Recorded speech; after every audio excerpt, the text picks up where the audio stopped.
আজকে রসুন কাঁচা লঙ্কা ভাজায় তৈরি করব পোস্ত।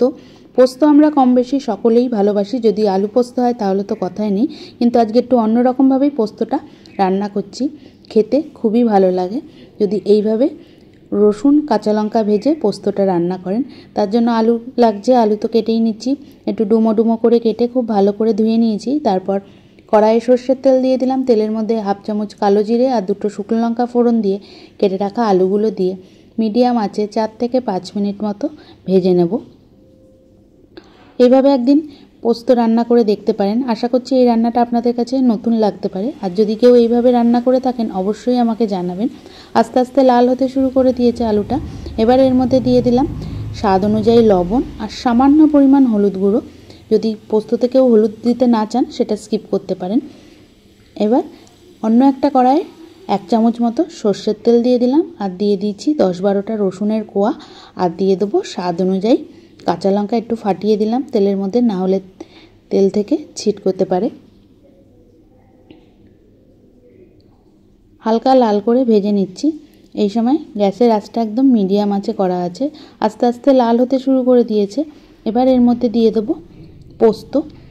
পোস্তর পরিমাণটা বললাম না, কারণ পোস্তটা যে যেমন দেবেন ততই বেশি স্বাদ হবে।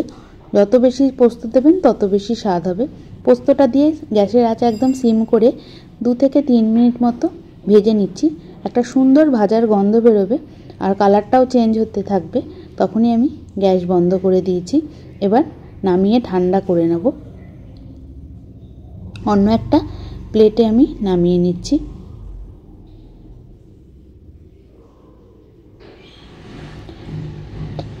ঠান্ডা হয়ে গেছে। এবার মিক্সির জারের মধ্যে এই পোস্ত রসুন কাঁচা লঙ্কা ভাজা দিয়ে অল্প পরিমাণ জল দিয়ে একদম মিহি পেস্ট তৈরি করে নেব। আপনারা যদি জল দিতে না চান, যদি একদম শুকনো রান্না করতে চান সেক্ষেত্রে জল দেওয়ার প্রয়োজন নেই, শুধুমাত্র গুঁড়ো করে নেবেন। এদিকে আলুটাও বেশ ভালোভাবেই ভাজা হয়ে গেছে। তারপর দিয়ে দিলাম পোস্ত বাটাটা। পোস্ত বাটা দিয়ে মিডিয়াম আঁচে 2 থেকে 3 মিনিট মতো রান্না করার পর মিক্সির জার ধোয়া জল দিয়ে দিলাম পরিমাণ মতো। আমি একটু ঝোলটা রাখতে চাইছি বলে বেশি পরিমাণই জল দিলাম, তবে অবশ্য ঠান্ডা হলে ঝোল অনেকটাই টেনে নেবে। আস্তে আস্তে ফুটতে শুরু করে দিয়েছে। এবার এর মধ্যে দিয়ে দিলাম স্বাদ অনুযায়ী চিনি। চিনি দিয়ে বেশ খানিকক্ষণ মতো নাড়াচাড়া করে নিচ্ছি, ভালো করে ফুটিয়ে নিচ্ছি। আস্তে আস্তে ফুটতে শুরু করে দিয়েছে।